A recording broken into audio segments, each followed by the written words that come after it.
All systems go. Clear for liftoff.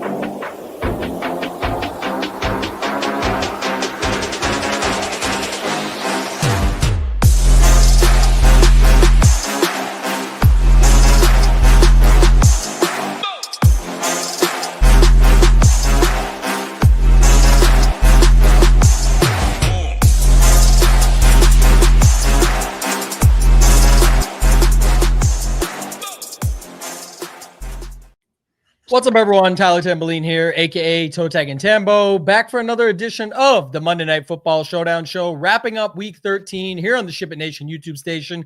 Got Title, got Hoop with me as always, and we're going to break down all things from the Giants at the Patriots game.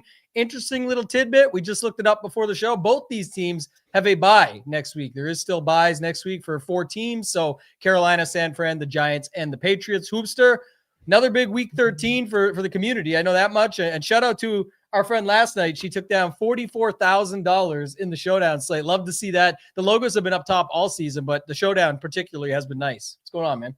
Yeah, congratulations, Big Ford. It was 44,000, right? Yeah, 44. Right? 44,000. So that's a big win. Congratulations. And yeah, I mean, the members, the community continue to turn out these big wins, and you absolutely love to see it. And got one more game this week, so hopefully we can continue on that path and get some more of those Ship It Nation logos at the top of the leaderboard tonight. Yeah, Title, another good one tonight, man. $20, $300K up top on DraftKings. FanDuel has the normal $100K up top over there, so it should be a pretty good slate. I'm interested to see when we get to your grand scheme in a minute. We'll go through it. But how you doing, my friend? And how was your free money Sunday? What's going on? Doing well, not free money. Times have changed, man. I came up with that, whatever mantra, status, whatever, 6-7 years ago. When it was 6, 7. 6, 7. Yeah. Oh gosh. No, I was back in college. I mean, it was free. You can hoop. I mean, you could get in the head-to-head lobbies, and dudes are playing guys that are out at the end of the day, especially in NBA. So yeah, nowadays it's a little tougher. But hey, it was free for a lot of members, like you mentioned, really good in the community. I see Nades in here. I see Philly. A lot of people that grind really hard. Not the 44,000. I mean, what a score that is. Congrats. But yeah, a lot of 333s, $1,000, 400. All of that adds up. So yeah, stick with it, and good week for many. Yeah, it was awesome to see, anything like that. And I love to see the 44K is a big score. Like, that's a pretty unique lineup in that one. So I like to see that a lot more than like 6K chopping. FanDuel, I think, was going to be a big chop and then turned out not to be. So I like that type of stuff. That's what's fun about these Showdown slates. And I'll stay with you for a sec, Title, because going to the grand scheme overview, last night, the 5-1s did not work out. People saw it again. And all week, by the way, where these teams just, we were just talking pre-show and Survivor Streets, but just NFL in general, where teams get knocked off by these big boy teams getting crushed by what they're calling massive upsets. But it's the NFL. Anybody can win on any given week. But I know a lot of people liked the 5-1s last night. They didn't think Washington would be able to show up. Washington most certainly did show up. They didn't win in the end, but it was pushed all the way to overtime. Do you think that affects how people see tonight, where it's like it would have been the Patriots smash, but now it's like, I don't know, these other teams can show up? What do you think, and how that stuff affects these slates? Yeah, I don't really know. I mean, I definitely believe the defenses, like when defenses crush and there's pretty big favorites or against a team people don't deem to be good, they get steamed. We see with the Broncos, 41%. Hoop was ahead of the curve. I'm not really sure how much that really plays into just like the last night's game, going to this game, blow it or not. I will say, I think the Giants, they've been a solid football team with Dark behind center. Like he's a good quarterback. They can move the football. It seems like they compete. They've had upset wins, and it was like minus 410 2 days ago. It's minus 360 now. Some buyback on the Giants. I think they compete. I mean, people will talk about the injuries to the left side of the line for the Patriots too. I think it could be competitive, and I think kind of people see it the same. Like 5-1s, I don't think are really going to be too popular. I think it's 4 2s and 3 3s. Again, a lot of that has to do with just pricing and like what teams go to for value. But yeah, that's kind of my grand scheme. I think it's a good game. Yeah, I think that's going to be part of it. We've definitely seen like when the double Ds get rolling and then people start to plug those in, or like if kickers work, then the next night a lot of people are on the kickers. But Hoop, I'll kick it to you. How do you think this game plays out? And then how do you think that affects, or what's your thoughts as it applies to DFS?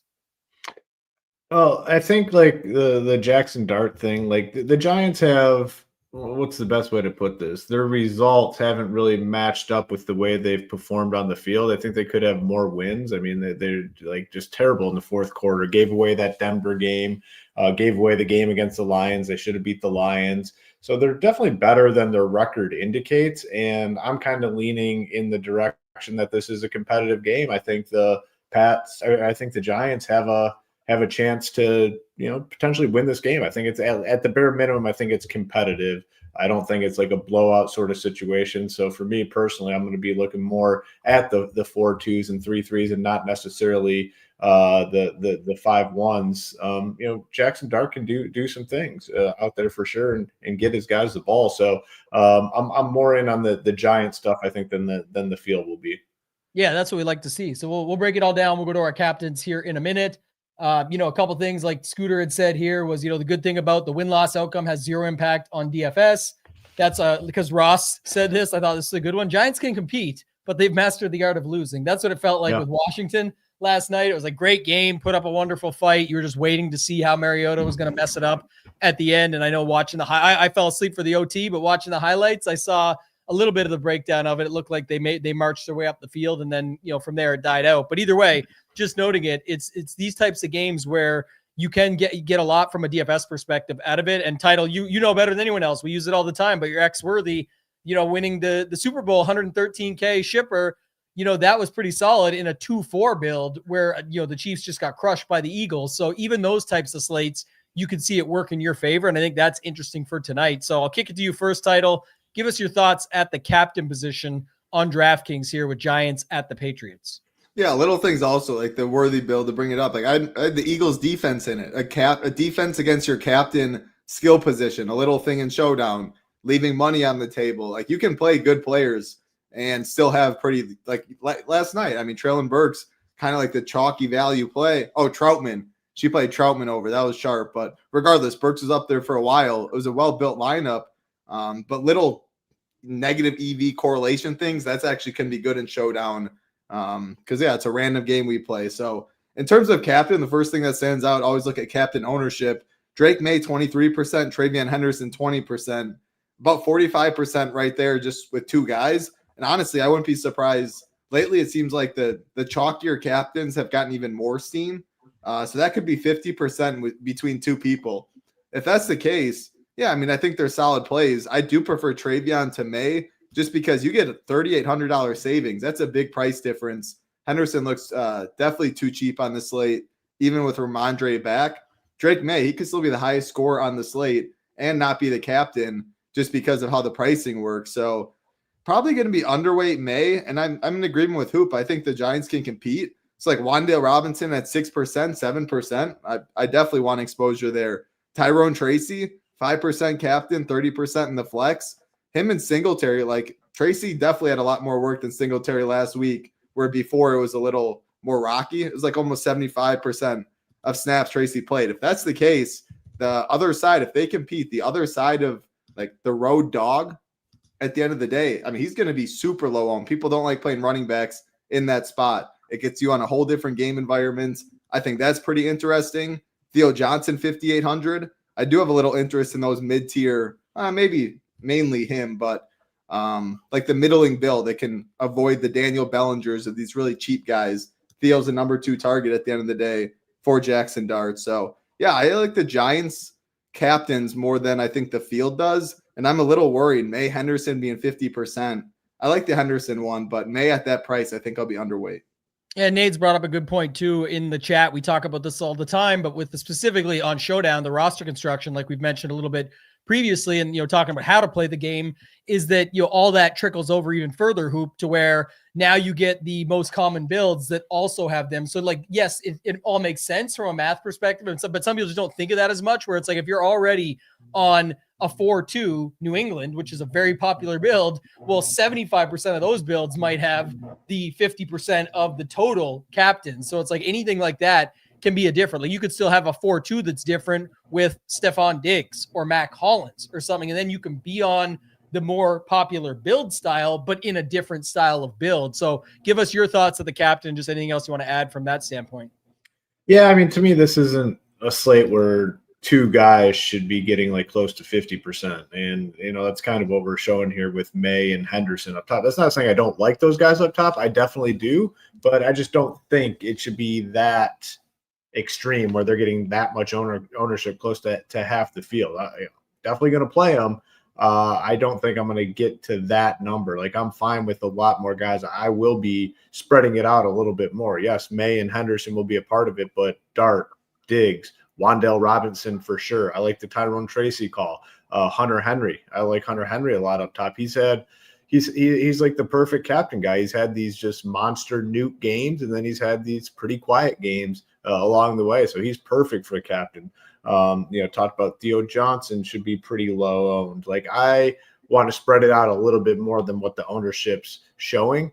And like Title said, I think this could get even more extreme. We're seeing it where these popular captains are getting even more popular as we get closer to lock. So for me, yes, I like May, I like Henderson, but I like those 5 or 6 or 6 or 7 other guys that I kind of mentioned there just as much. So I'm going to be spreading it out more up top opposed to just hammering down on those two, which looks like the field is trying to do here.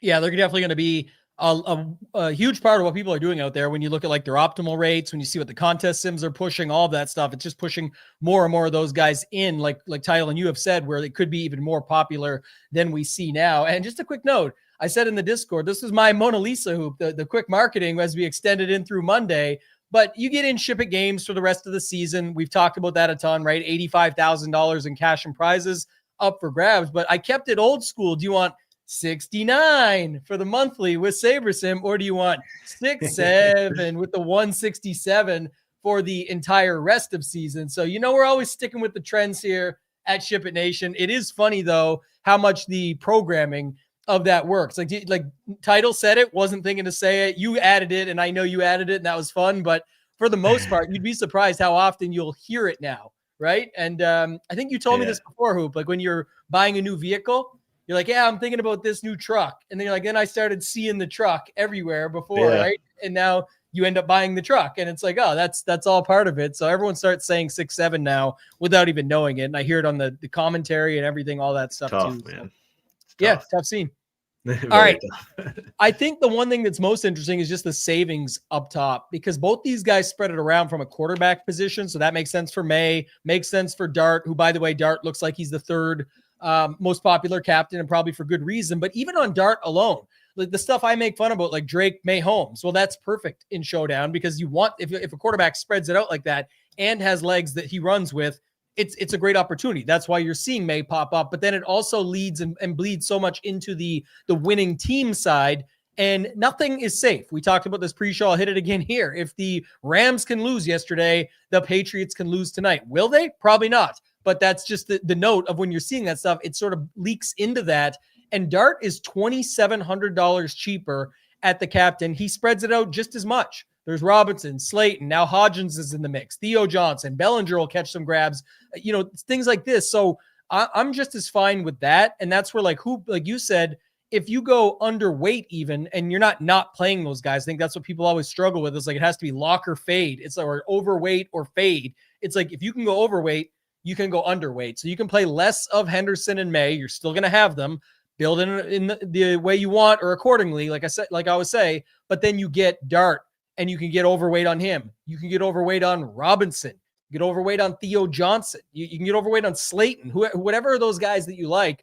I think it makes a ton of sense. But with Henry, Diggs, Wan'Dale, and then Slayton and Theo, and to Title's point too, with Tracy, all those guys are much lower price point at captain, or than May, or they're very similar to Henderson, because Henderson was kind of priced bad. I'm not sure if you guys saw this. We usually get to it later, but Henderson, $8K in the flex, $12K up top.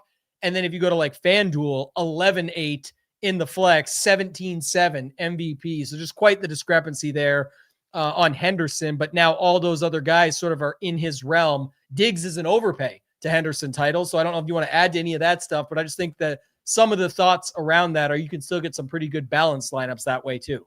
Yeah, I think Henderson, probably the most mispriced player on the slate. And while May and Henderson are going to make up 50%, I prefer Henderson just because I'm getting $3,800 in savings, whereas May could be the highest score and still not be the captain optimal. An interesting point, though, in this game on both sides, if you do want to play May, like a case to be made for him, and then Dart, who I like as well as the third highest owned, is they're really good on the ground. They can use their legs. They can both score on the ground. Plus 270 for May, plus 290 for Dart. Like, you can play some really interesting builds. And again, that's the counterpoint to if you do want to jam Henderson and May and you just think Henderson's the most mispriced, and May, when you do it, there's so many different ways. You can build unique teams, probably that leave like 100 or $200 with them, because it could be 0 receivers to 3 pass catchers. And that's pretty cool when you're playing chalk quarterback that you like. That's what I like. I'm glad you emphasize that, because that's certainly something that, like, this question comes up all the time and Jason will answer it for you, right? Like, how much salary can you leave this showdown feel comfortable? I like to use the sort of, I'll use like a wide receiver test or however you want to look at it. But like, if you were like, all right, if it's not Robinson and it could be Hodgins instead of Robinson and you don't need both, yes, you could bump up somewhere else, but you could also just say that's how the lineup shakes out. So in that case, it's 9,000 less the 3,600. There's your math. And you could just say, I could leave that much. But to Title's point, and that's what I wanted to double down on, that when he emphasized it, is that's the Mac Hollins example I gave earlier. Like, he's not going to be a popular captain, but a 4-2 roster construction with a Patriots captain will be pretty popular. But that's how you could do it and leave like $300 on the slate, or on the lineup from your salary, and still play really good plays around it and just build accordingly, and probably have way less duplicates than you actually thought, and hopefully as little as possible. So, just little things like that you can do to switch it up. Hoop, is there anything else you want to add at the captain spot? If not, you can take us through more quarterback thoughts and then right into running back from there.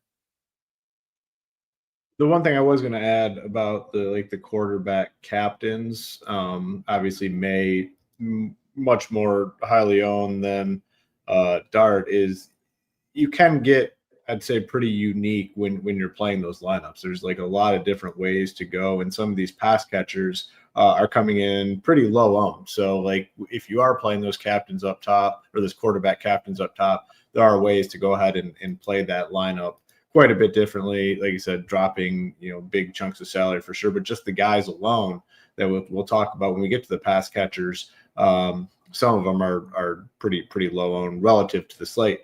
But yeah, I mean, we already kind of talked about the captains. I mean, I like them both up top. May probably end up less than the field in terms of the ownership, but Dart, I really like. I mean, a lot of different ways to get there, multiple touchdown upside on the ground, which is huge, a potential trailing game script, which we do like sometimes.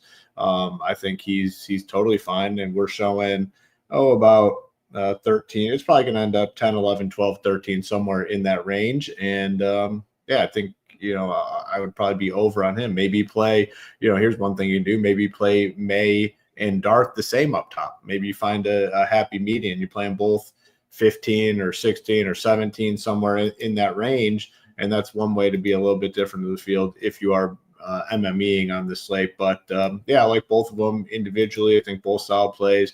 And then if you are playing up top, a lot of different ways to pair them. A lot of different ways I think you can build those unique lineups with those guys in the captain spot. Yeah, a couple quick things, and I'll let you go into running back. Was just the, I like Robinson as well. I forgot to mention this, but just noting he's sort of priced. He's above Henderson. He's just above Diggs on the opposite side. It just doesn't look like he's going to get as much. If you look at the props, it's obviously a little bit higher, a little bit better touchdown prop for Diggs, but from a yardage perspective and things like that, I think Robinson could be involved plenty. And I find that he's at least become a little bit more game script independent, where it's like he can be what's causing them to get up, or it's like, oh, they're behind. Chuck him 15-yard passes here, 15-yard chunk there, and do it that way and come back with it. So I think he's pretty interesting up top, and you can build differently that way. We'll talk more about the wide receiver rooms when we go around. And then the other thing was just on the Tracy thing, Title. I'll kick it back to you, and you can actually, maybe you could start running backs because Hoop gave some other thoughts there, but just noting it, there was actually unfortunately, my guy Scat, the chain is going to have to be put on hold, but this guy might be the best streamer in the world, by the way. He's incredible on there, but he might realize he doesn't even need to come back and ram his head or into the wall, or he might just do both because he's amazing on stream. But there was a slate where the Giants beat the Eagles, if you remember, and our man Matt Bellman got the job done that night for almost $80K up top with a Scat lineup. in Showdown. And that's something you could see tonight where you're flipping it. And that's big boy leverage because you're the opposite side of the most popular running back on the slate. And any Henderson captain lineup can be Tracy. I know it's crazy. I know the props don't even come close. It's still Showdown. By the way, the props weren't close on Scat versus Barkley or whatever it was that night on the prop board either. So it's Showdown, right? Remember that. But any extra thoughts there, and then you can take us into running backs.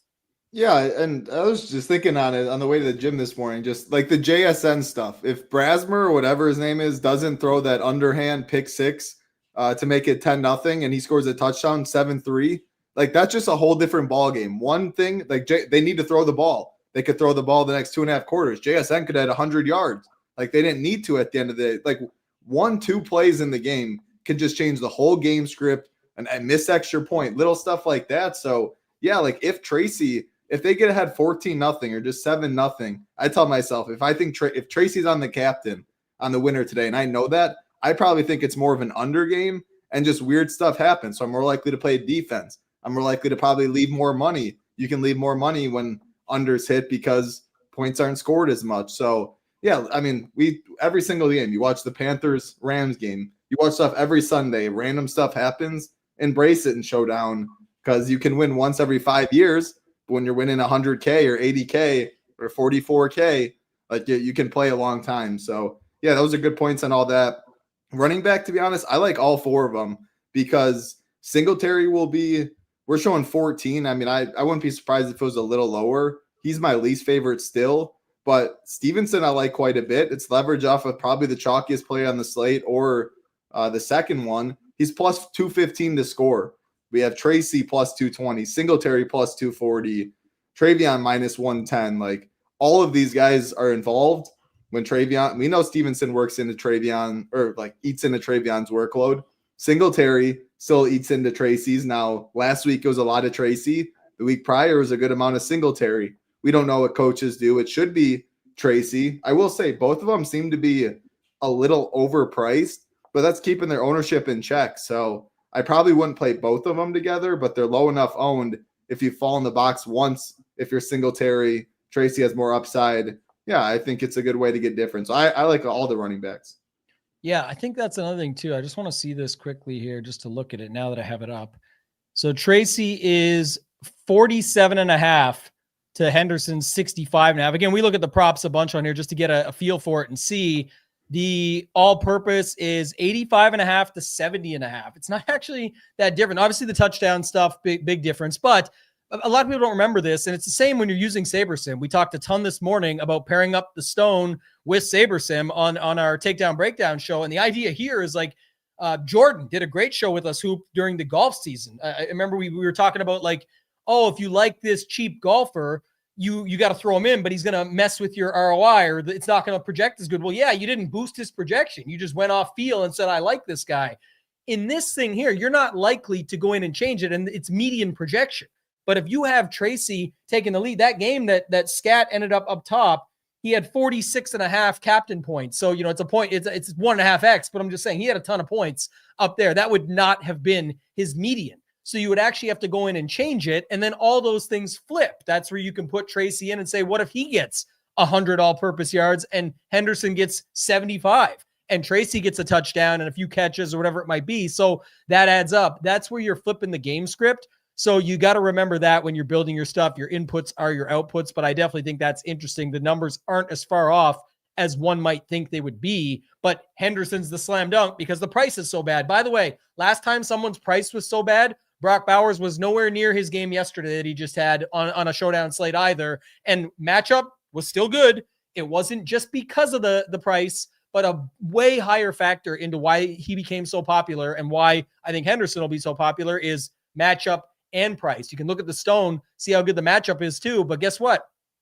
So is the pass D. The pass matchup is pretty good too here for them as well. So Hoop, what do you want to add at the running back position? I'm just trying to think of a few things as we go, but anything else you got to add there?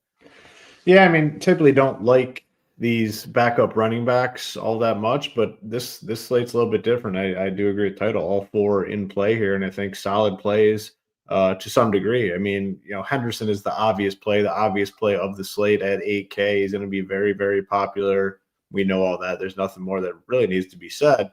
But like if you have a lineup and it makes sense to do this, like, just pivoting from Henderson to Tracy, assuming everything else kind of makes sense in the lineup. Obviously, there's correlation stuff, but if it's just like a one-off thing where you just need the last spot and it really doesn't matter for correlation, like just going to Tracy from Henderson, it's not really about the money. I mean, it saves you $400. That's not going to do anything. It's more about the ownership, and your lineup is going to be much, much more unique, most likely, or much more different than the field. Less dupes, I guess, is really what I'm trying to say. Half the ownership between Tracy, going from Henderson to Tracy.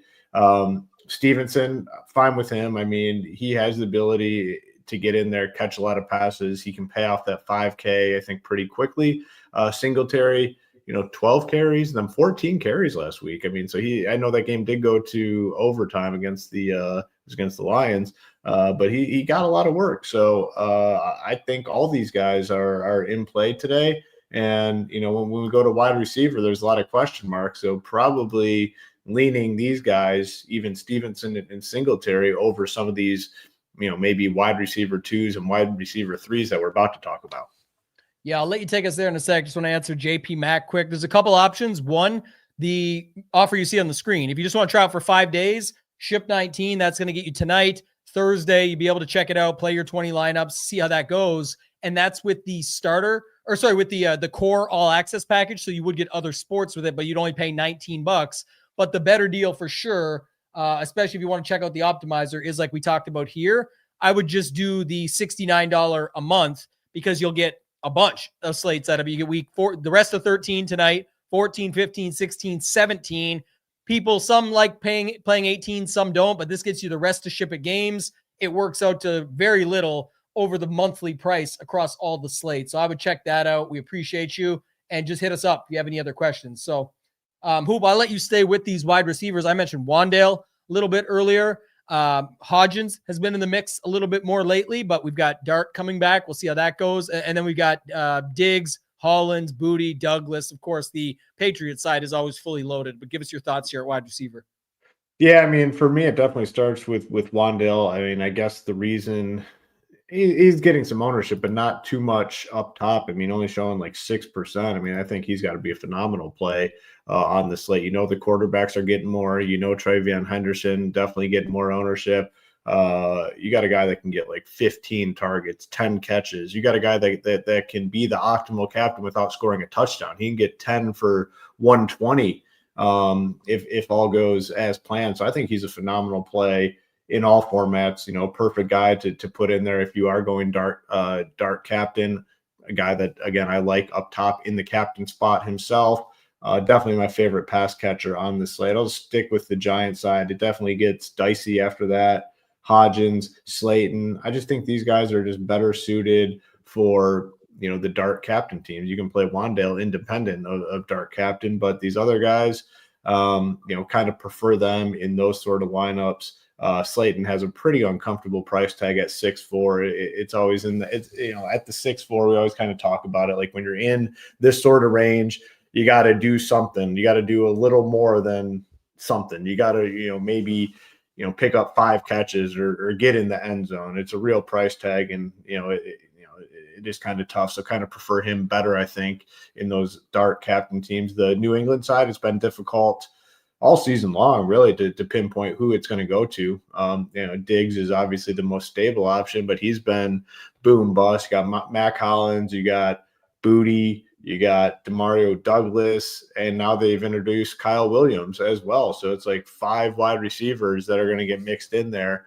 To me, all these guys are just better in Drake May captain teams, and you have a lot of options. That's why I talked about Drake May captain teams. It is easy, not easy, but I mean, you can get a little bit different in those Drake May captain teams just because of the plethora of options. We haven't even got to tight end yet. So you have 5 wide receivers that you can pair with him.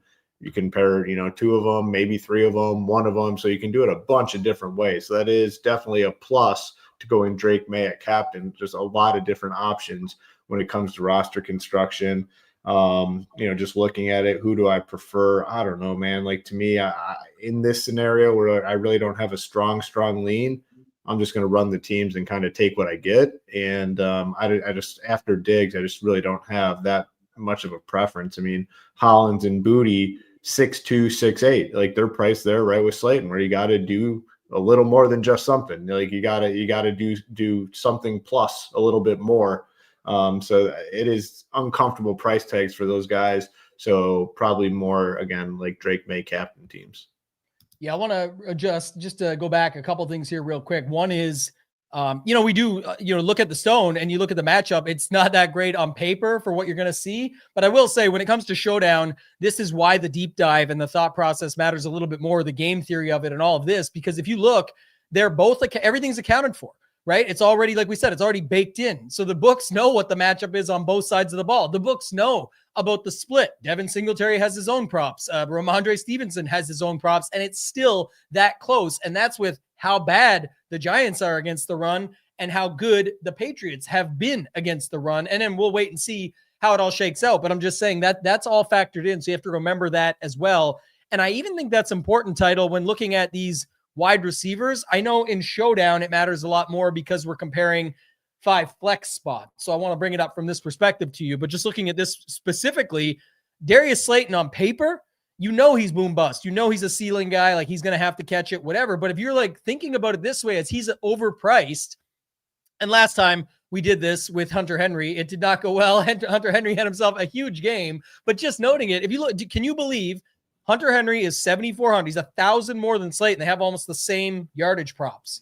Right? There's touchdowns. I get it. And who's more likely in the end zone, but who knows? It hasn't besides 2 games for Henry. So just again, noting it as a single game, one night tonight, not caring about all the other stuff. It's closer than you think.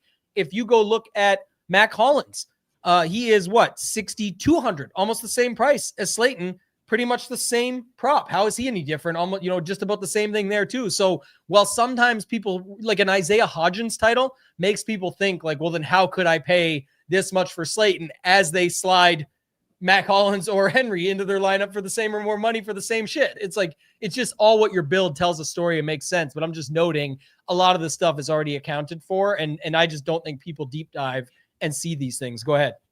Yeah, I agree with Hoop on like everything he said. His first point when he talked about running back was like, usually he doesn't like running back as much. He prefers the receivers. This slate's different. And I agree. Like part of the reason I like all 4 running backs is I don't really like any of these receivers almost. Wan'Dale's by far my favorite. I think everyone else is pretty much overpriced. Diggs, 8,800. I know Goklek said it in chat. He played like 50% of snaps. Like it was way, way better role for Diggs when Booty was out. Booty comes back. Booty and Mac Hollins are playing a lot of the two wide receiver when they have 2 wide receiver personnel. The thing is, they like to run the football. They have tight ends they can spread it out. Drake May can use his legs. Like 6,800 Booty, 6,200 Mac Hollins. It's overpriced. There's no other way around it. 35.5 receiving prop, 31.5. Now, that's why their ownership's kind of low. And in May captain and dark captain teams, I prefer playing these guys. But if I'm not, like, I don't want to play much Diggs. 36% for a guy that's 8,800 on the field 50% of the time just has to be bad, in my opinion. Pop Douglas plays like 8 snaps. I don't need him. Booty's overpriced, but at least he's on the field. I can say the same thing with Mac Hollins. So I guess those 2 are my favorite pass receivers. Wan'Dale's by far my favorite receiver. And then Giant side Hodgins, like he's running the same amount of routes and on the field the same amount as Slayton. And you're getting almost a $3,000 price discount. So Slayton's fine, sure, but Hodgins is definitely my other favorite receiver. Wan'Dale, Hodgins. And yeah, I don't really like too many other ones. But when I'm playing May, when I'm playing Dark Captain, like we keep saying, it's a lot easier to throw them in. But I think the receiving room's pretty overpriced. Yeah, it's pretty tricky to tell. Like I said, when you look across, it's not that far off though. Like that's the other thing. Like again, looking at the snap counts, they're important and all that stuff matters. One game tonight, we have to see how it shakes out. But like Douglas is 4 yards or 5 yards less than Hodgins. Again, people see Hodgins' last 2 games and immediately assume I was on the Hodgins train since day one, talking about the Kafka connection and all that stuff. And tonight he'll be popular for good reason, but a lot of it's to do with the basis of what we've seen the last 2 games and how bad it makes the other prices look. But I'm with you guys. I like the Robinson stuff, and then I like sort of spinning the wheel because it's going to be just in different lineups where different things make sense, and somebody is going to get the 1v1 wrong of I had Booty, but it was Douglas, or I had Douglas, but it was Hollins, and that lineup left the money on the table and I could have got to him still. It's like, that's how that's going to shake out. So, and yeah, my man Ross, he's just trolling us now. I think I love Ross, but it's like, yeah, 1 TD, Slate, and 0 and 10.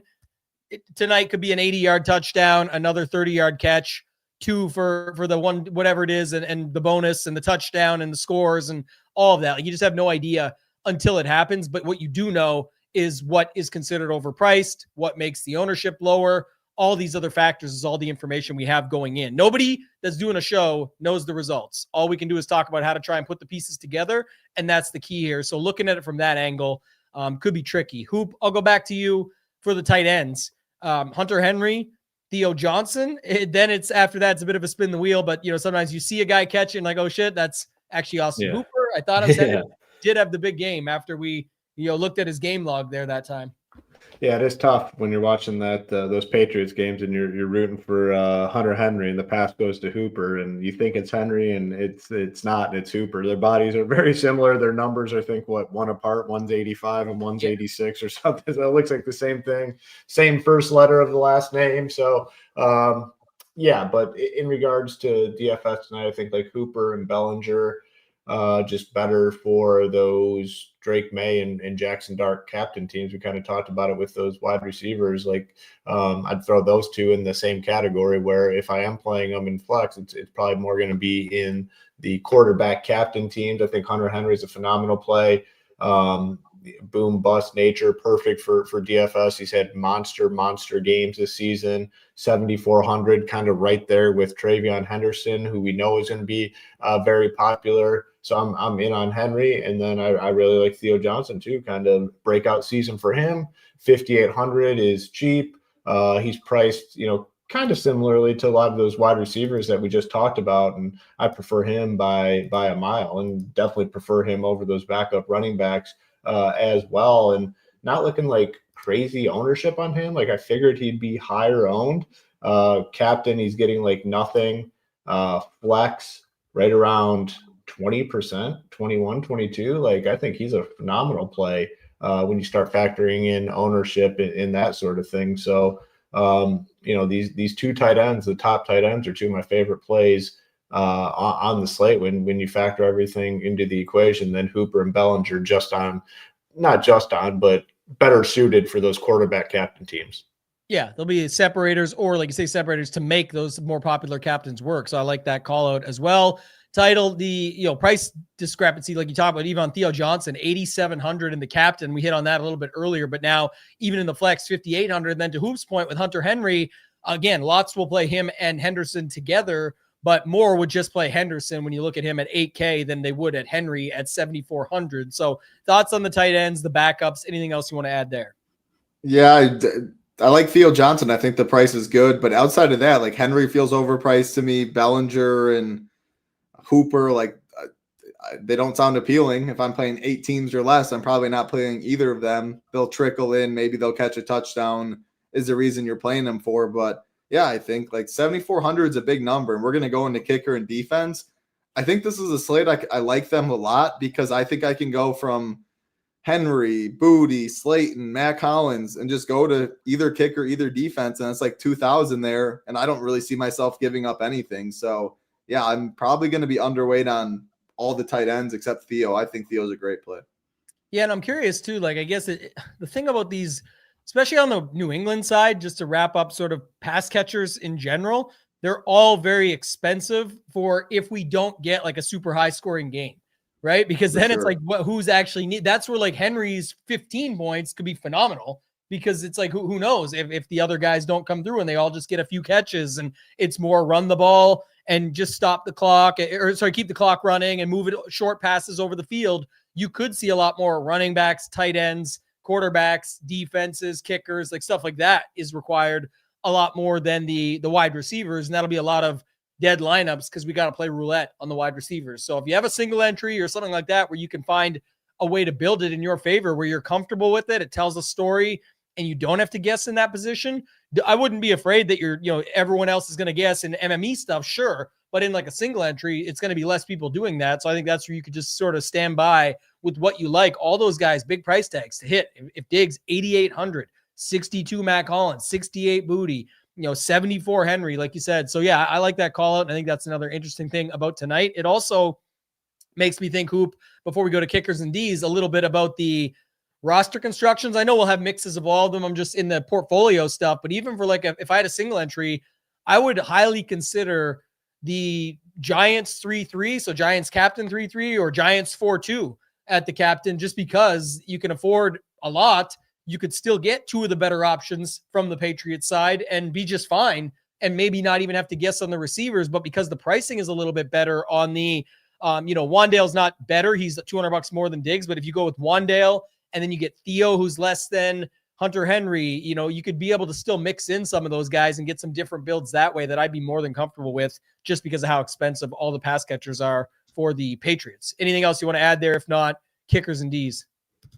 So for kickers and Ds, I think the Patriots probably get decent chunk of ownership here, probably again more than what we're showing. We got it at like 19. Sabre has it at 15.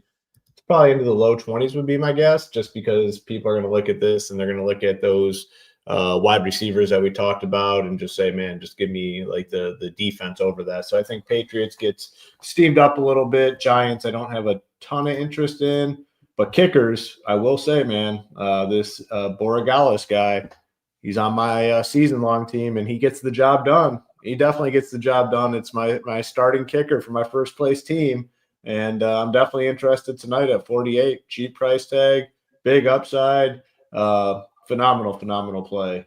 So in on him, and Young Wei Koo, I don't know. Like I'll have some, but Borregales is my guy. Big on Borregales tonight.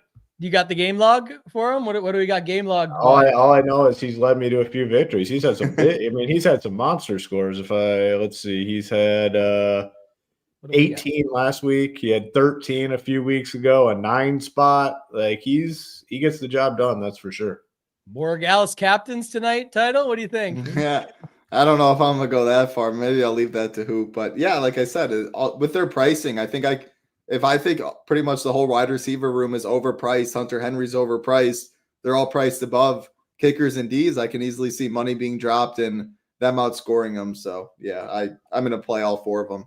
We can easily see passes being dropped that lead to Borregales kicks from those same guys. So that's definitely an opportunity right there that you just came up with on the fly. I like that. Anything on the defense side of things? Just like you said, I do think what you noted is key, like the kickers, 44 and 48, and Hoop talked a little bit about as well. Like that's something here, but I do think the Patriots could still push like 20% here in the flex. Yeah, the thing is, I mean, yeah, maybe they can. And the thing is, Dart can make mistakes, and he likes to run the football, and Drake May likes to run the football and make plays with his legs. And quarterbacks like that, yeah, they can put up points and bury you, but they can make mistakes because they use their legs and they can try and make extra plays. So I can see a path for both. And then you keep talking. Chad is about the Patriots line. Campbell's a beast. He's out. It could be like the whole left side. Yeah, you can see the Giants getting after him maybe a little bit. Yeah, I'm gonna put another one on the line here, Hoop. Just I should have said it yesterday, but I did hint at it. There's nothing more obvious than when Kenneth Walker is chalk than Charbonnet scoring a touchdown. It was like literally, if you've been playing this game any amount of time, anyone could have told you that, and we just didn't fully talk about it. You don't get the best odds still, but that's part of the equation. I think tonight we got to bet the Ramondre Stevenson anytime. It's plus 220. It's not that scary. They literally can just plug him in. The whole assumption is off of how Henderson had the backfield to him, like still kind of had it to himself, even with Stevenson coming back. But you just got to know when they get to the goal line tonight, it might not even kill Henderson. It just may be something, but that's why I like the anytime touchdown, because I feel like that's what I should have said yesterday for Charbonnet. And it was just so clear, so obvious. This one feels like a Stevenson spot right here. So I'll stick with it. Yeah, it's a good call. They've been trying to jam, even last game too, by the way. Didn't they jam Jennings at the line for one too? Oh, they're fine. They're fine giving it to anyone when it gets down there. I mean, they have been very open to who gets the ball at the goal line. It's nobody's job. Yeah, I ain't trying to put no plus 1,400 down on this line for people, but I would definitely at the 220 I see on Stevenson. I'll be interested just in you call it hedge life. You know, everybody out there building lineups right now. Go look, Ramondre or Henderson is in all of them, if not 90% of them. So just of note, you get your little Ramondre in there for your anytime touchdown. Maybe that helps, but. Title, anything else you want to add on anything else here? If not, we'll look at some of the FanDuel stuff back and forth and try and see some of those discrepancies. Yeah, nothing really on the FanDuel side or just total. Looking on the FanDuel side, though, it looks like a pretty similar slate. Darius Slayton has a better price on FanDuel than DraftKings. The complete value, there really doesn't look like anyone. The cheapest is Daniel Bellinger at 1.8. That seems viable. And just naturally when let's see, the next highest is Austin Hooper at 2.8. So he's 1K less than everyone else that pretty much has a projection. Those guys just get steamed a little more than they should because people can fall on them naturally, spend up for May Henderson stuff.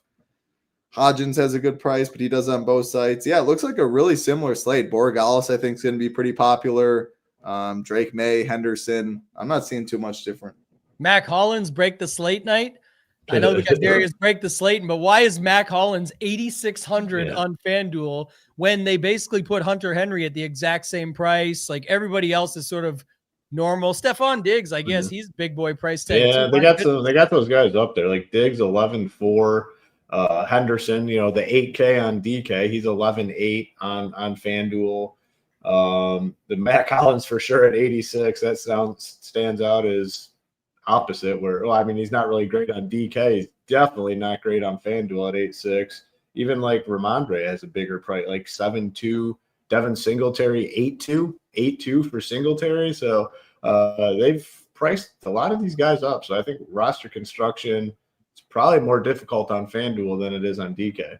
Slayton got the price drop. So Slayton 6,400 and Hollins 62. But if you take it over to DraftKings, Hollins goes up to 86, Hollins, and Slayton goes down to 52. While everyone else sort of has these crazy bumps. That's nuts, man. That's crazy. Yeah. You guys remember this slate, don't you? Oh, yeah. Uh-huh. I did not win money on this slate. I remember just being like, my God, how is this guy getting another touchdown? Another one. It was nuts. Jonas Gray, man. Shout out to the GOAT, he says. Crazy. Title, anything else, man? Anything else you want to add here or final thoughts for the day before we get out of here?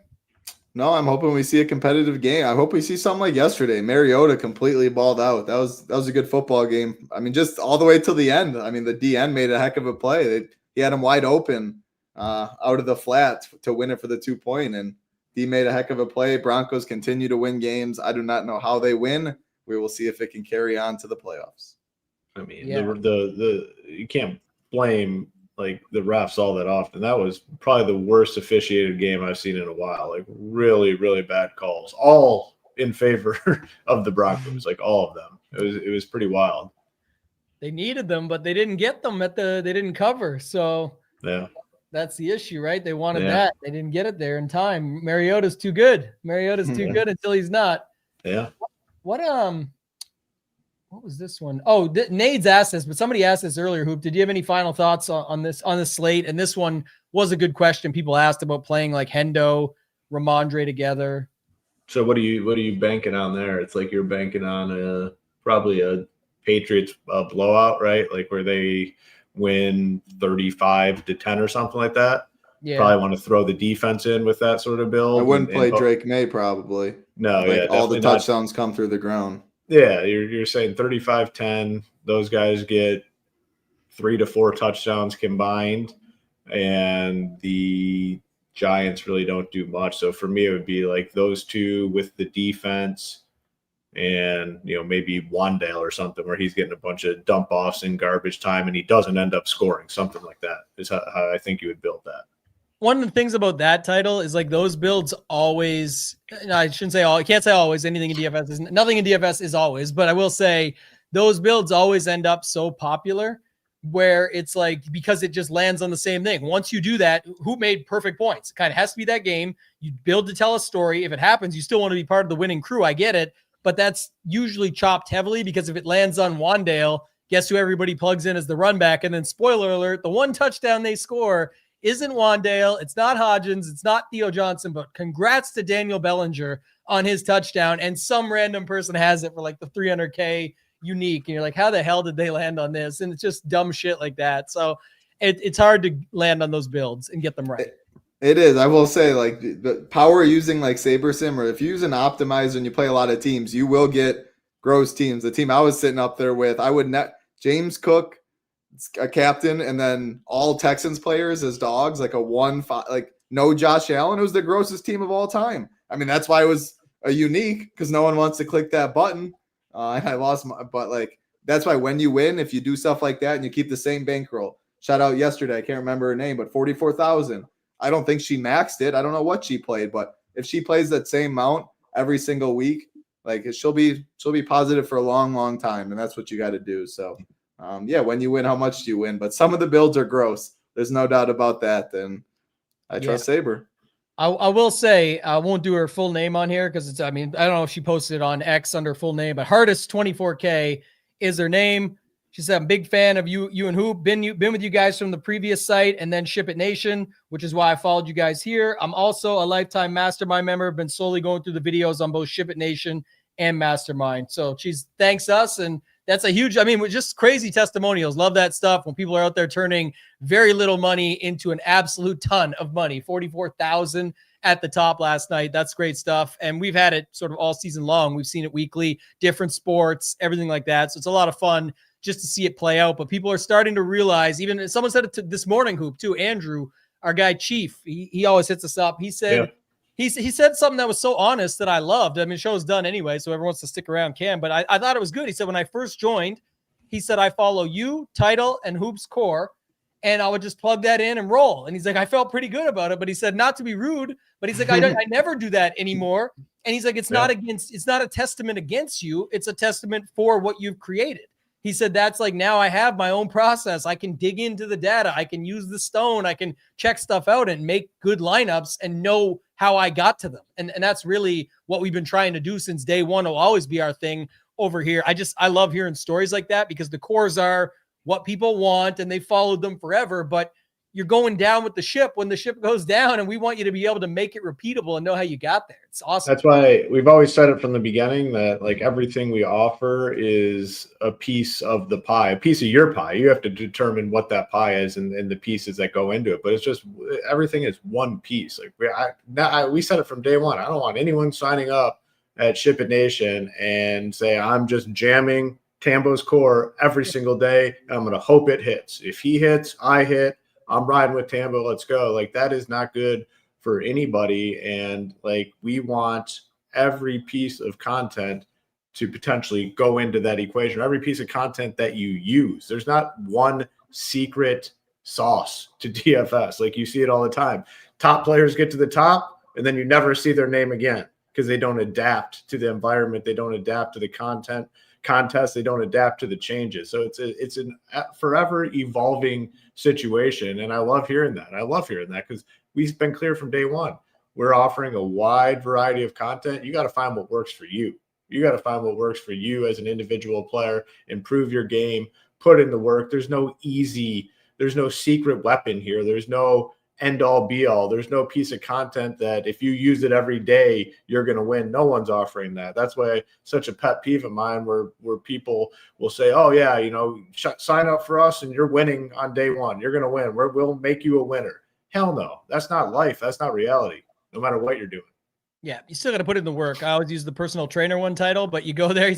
Everybody wants to lose weight. We know why you showed up to the personal trainer, but it's like they can only tell you so much. You got to go home. You're going to have that discipline with the, on the scale, with the food that you're eating, hitting the gym, whatever it requires, cardio sessions, the sauna, if you're going to be hitting that thing up on our world. But I think it's pretty interesting. And just to hear people say that stuff, obviously it's what it's all about. You've been with us here pretty much since day one. So you're all about that as well. Anything you want to add there, man? If not, just to add on to Nate's comment, Stone is the closest piece of content to that. The Stone is the closest piece of content to that because it's bringing a lot of content into one spot, right? I mean, it's taking a bunch of different pieces of content and delivering it in one area, right? I mean, the Stone is kind of a pie in itself where it's pulling from a bunch of different areas to bring it to one viewing point for you. Yeah, 100%. Go ahead, Tyler. Yeah. And just, I mean, like, if you're on a downswing, even if you're on an upswing, it's a lot harder to do though. But like, check your work. You guys do the takedown breakdown every Monday. I mean, I was on a little downswing myself. I'm in the weeds. Nice thing about SaberSim is that you can look at a lot of stuff. You can look at what the best players play in specific contests and the best sports and all of that stuff. That's a starter pack or above, which is nice. It's not just ultimate. You don't need to be spending hundreds of dollars a month to get that. But I just think from core to starter alone, getting contest flashbacks is a huge thing. There's a lot you can take away. Downswings, you should for sure do it. Why am I losing money? Try and figure that out. But yeah, even when you're winning, you need a lot of luck in this game. Whether you're on the biggest heater of all time, you should realize there's a little luck / probably a lot of luck that has to go into that. You're on the biggest losing streak. That doesn't mean you're playing awful. You could be getting really unlucky. That's part of what we do. But still try and dig in and see that. So yeah, always try and get better. I like the downswing comment because one of my recent favorite quotes, you guys know I'm digging into the books and I was reading this stuff crazy, but I always put it out there. But I like it said, a breakdown is an opportunity for a breakthrough, right? If you've had a breakdown, it's not going good. It's an opportunity for a breakthrough, but the key word is opportunity. If you don't go back to work or you don't figure out what caused the breakdown or how it is, a lot of people just like to blame luck or, oh, if you don't have 150 lineups, if this, that, and the other, it's just not true. It's simply not true. So we appreciate our community out there. We know everybody that's here supports us, everything that we do, and we can't thank you enough. Hope everybody had a great holiday week.